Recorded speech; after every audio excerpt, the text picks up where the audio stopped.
Hi, Kamadia. Hi, Miss Rose. How are you? Great. Good.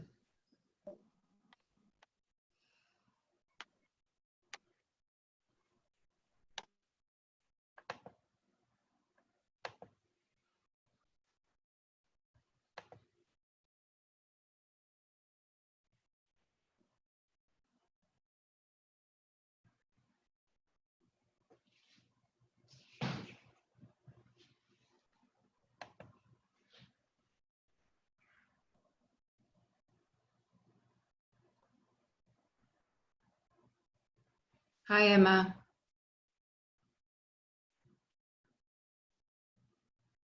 Hi, Samuel.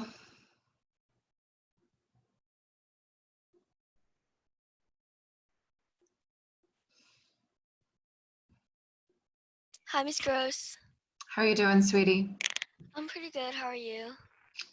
I'm good. I went for a walk this morning. Actually, it was a bike ride. It was chilly. I didn't expect it to be so cold outside.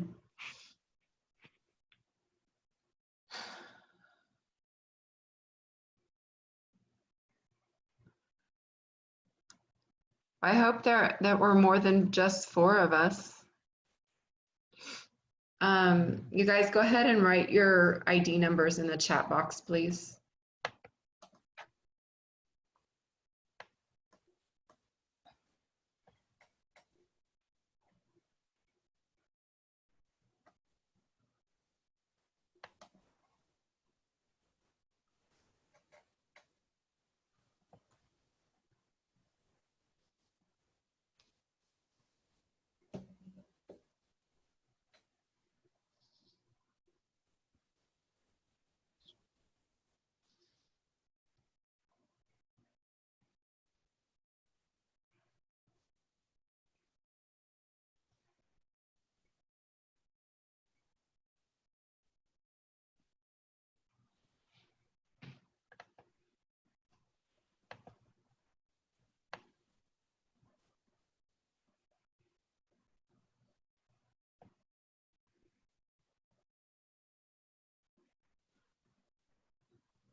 Write your name in the chat box, please.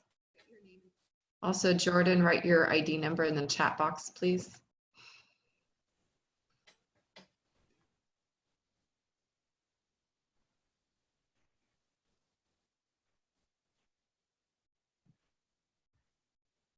Jordan and Emma, I'm sorry, not Emma.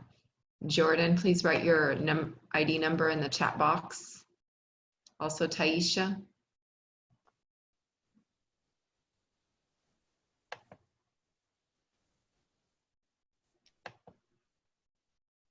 Good morning. Thank you, Jordan. Taisha, are you there?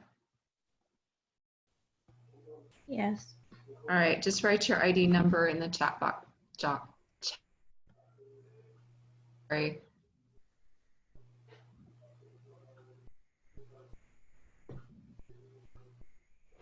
Thank you.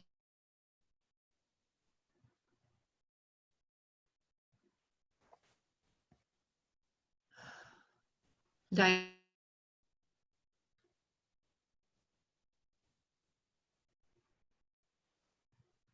So I'm getting a message here that my internet connection is unstable. I hope that doesn't create us any problems. Diana, are you there? Oh, thank you. I see it.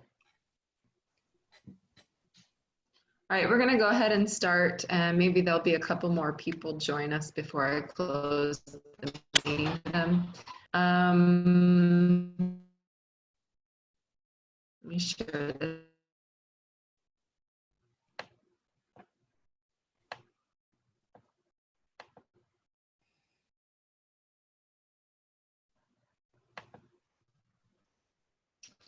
Okay, I'm going to start with the announcement for today.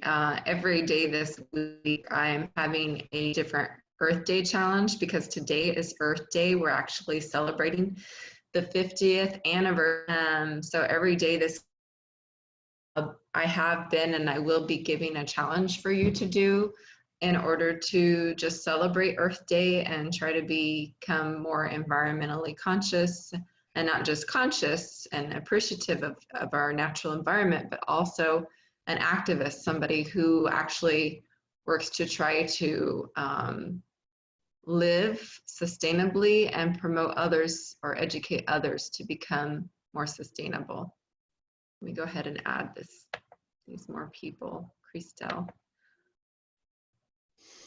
Good morning, Christelle. There's somebody else. Good morning, Alan. Good morning, Azaria. Those of you who are just joining us, can you please write your ID numbers in the chat box?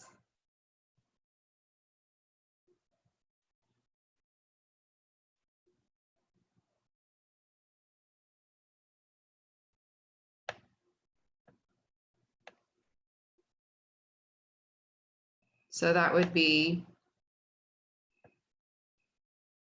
it's taking a while for them to join.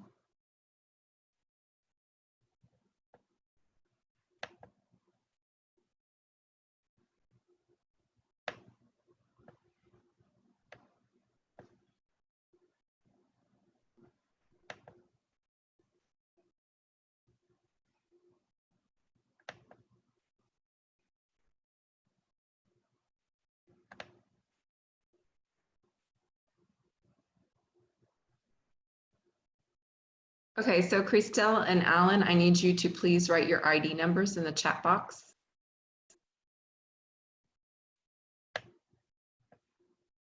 And I'm not going to allow anybody else to join. They're just too late. Okay.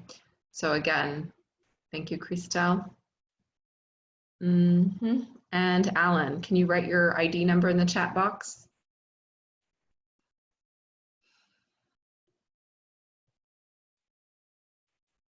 Alan, are you there?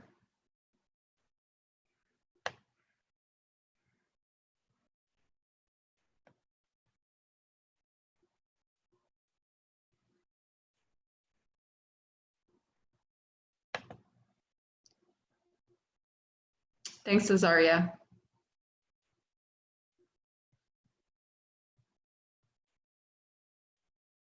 I don't know why that's happening to the meetings, Azaria. I know, like, I went into some of them and they said Pacific Standard Time instead of Eastern Standard Time, and I fixed them.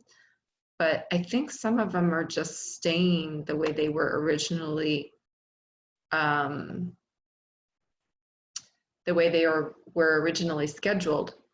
But regardless of that, here in our announcements, back when I made this Q4 welcome, and I'm leaving it up for you, it has the time for all of your meetings. So for any of your classes, you're always going to have your period 1 and 3 on Monday at 10 and 1. On Tuesday, periods 2 and 4 at 10 and 1. On Wednesday, only period 5 at 10. And Thursday, you're going to have periods 6 and 7 at 10 and 1. That's not ever going to change, okay?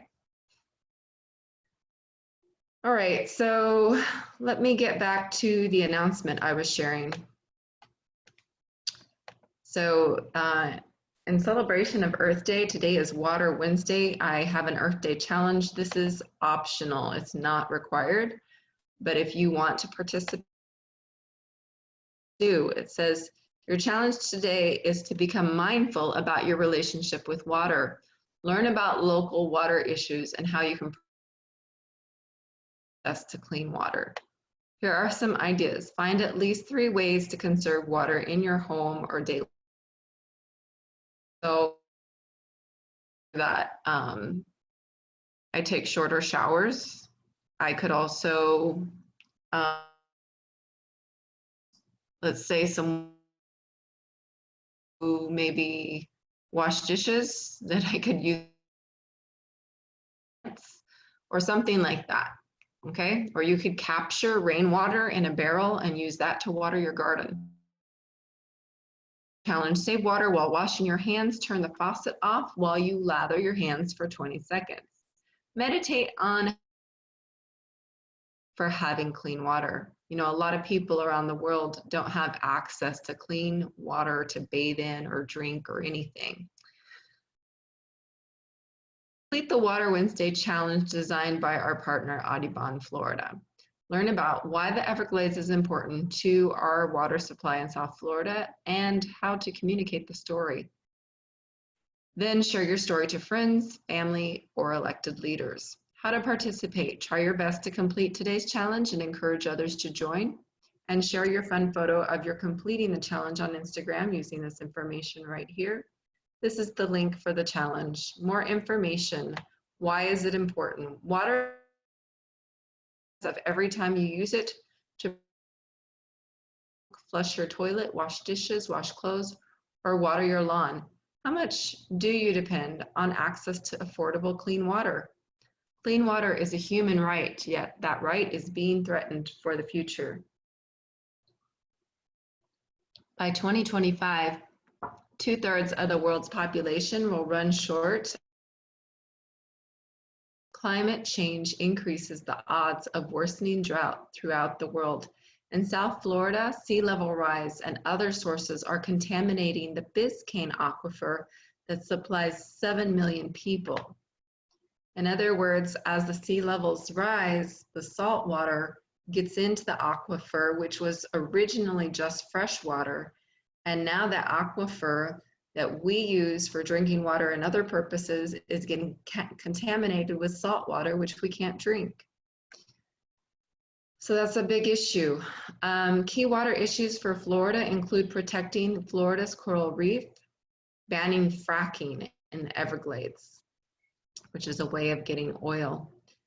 Algae blooms, as you guys know, that when we have fertilizers and feces from ranches running off into the water, it causes algae blooms. Sea level rise, as I mentioned, sewage and septic tank leaks. So out in the intercoastal waterway, there's been a lot of sewage leaks, and that's why this year people have been unable to bathe in the water.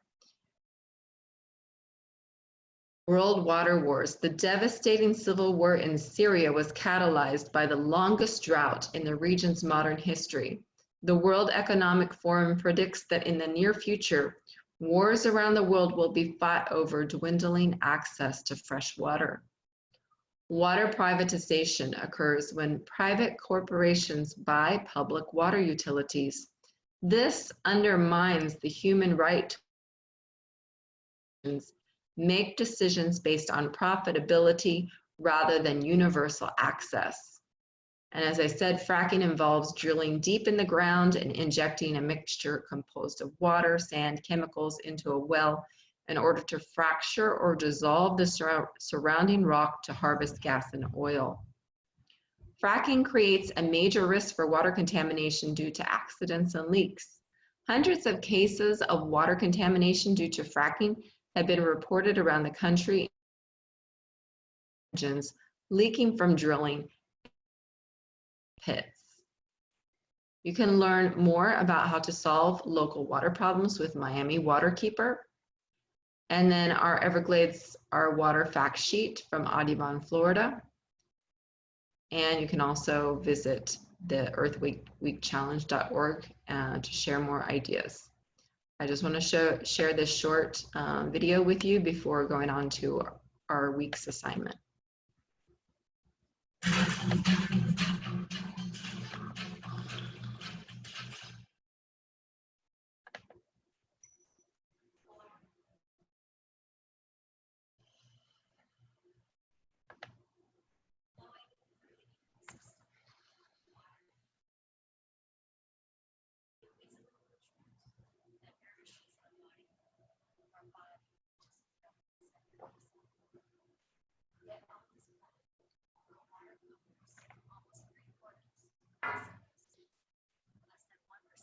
Is drinkable. sits just beneath our feet in southeast Florida, a layer of porous limestone that was once coral millions of years ago. Fresh water flows through it, and from this underground pool for us to drink. Aquifer comes from and is filtered by the Everglades, a vast, shallow, slow-moving river of grass, one of the largest wetlands in the world. The Everglades ecosystem to 8 million people, 1 in 3 Floridians. The Everglades is not only a treasure for Florida, it is also a treasure for the whole world to protect. It is not only crucial for our water source, it also acts as a natural buffer for soils and floods. It stores carbon in its soil to protect us from further global warming. And the Everglades is home to hundreds of species, a haven for beautiful biodiversity. Water from the Great Lake used to flow south to hydrate the Everglades. All the way south. Okeechobee, but the wetlands. People built a wall along the southern border to keep the water in. It drained the swamp in order to know our homes and cities. Unfortunately, it has come at a cost. The cost at half the size it once was. Its glorious treasures are being destroyed.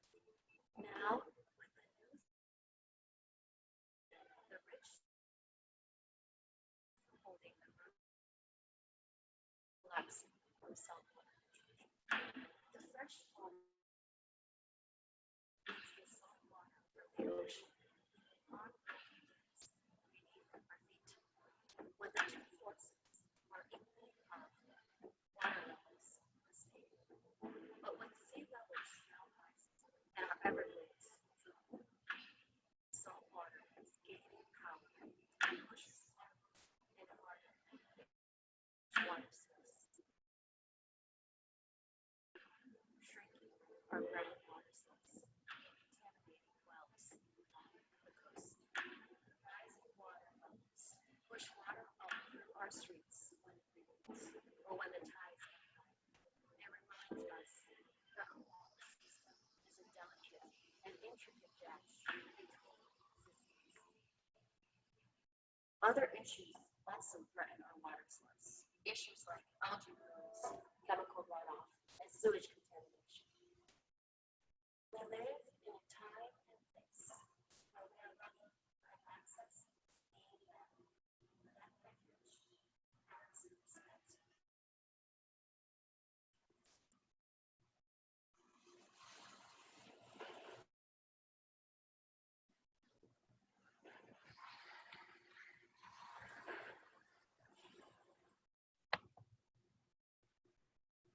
Okay. I didn't really enjoy the effects of that interpretive dance too much, but beautiful message. Some of us might have liked that more than me, so I shouldn't really share my opinion, I guess. But going back now to this week's assignment. So we're going to be doing sniffing out hidden cancer for this week. So the objective is for you to understand that science investigations use a variety of methods and tools to make measurements and observations. If you're in my 8th grade science class, we learned recently about how dogs have been used for certain types of investigations. And now we're going to be seeing them used in another way. I'm going to start by watching this video with you, and then we'll get on to the questions that you need to answer related to the article.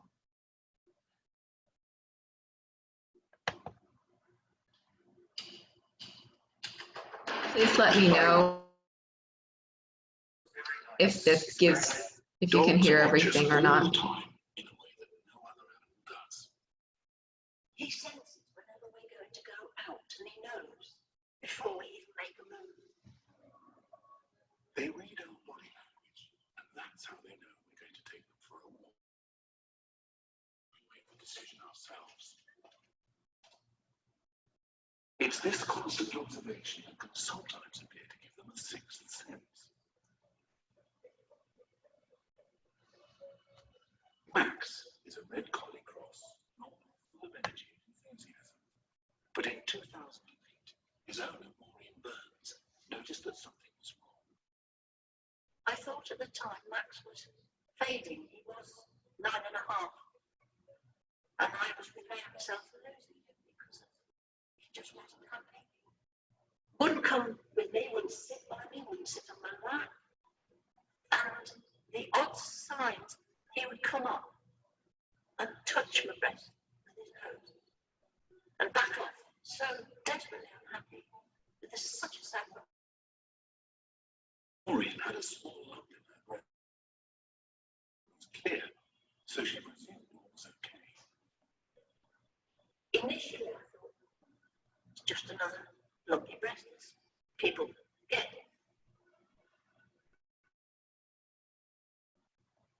I sort of connected it with the dog, with his odd. One day, I was looking in the mirror, and Max's eyes, he was on the bed, as he is now, and I knew it was cancer. Maureen went to the local hospital, but both the scan and the mammogram came back negative. It finally detected the cancer. Changing Max's behavior was instant. I was picked up from the hospital. He has this hypersensitive. Nose across my face. With the operation.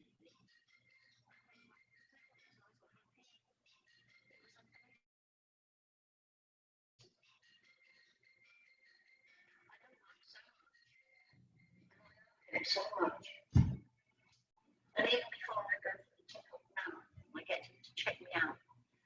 And if he's happy, the wag in his tail, I'm happy.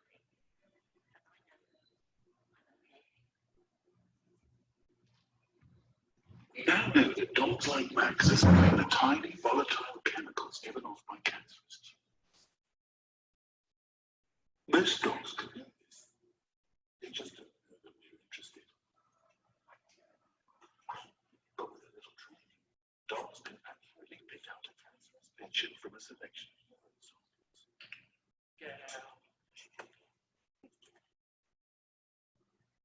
They can even be taught to let diabetics like Stephen know that his blood sugar levels are smelling long before.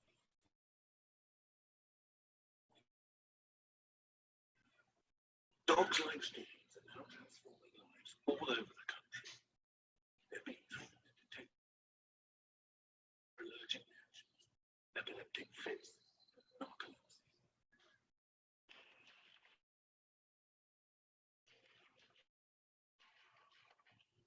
Okay, so we're going to see a little bit. So answer the question. So the questions, let's go ahead. So you can copy them into a Google Doc, which I've already done here. Okay, I have my questions.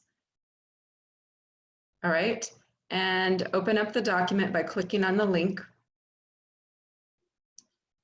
right here.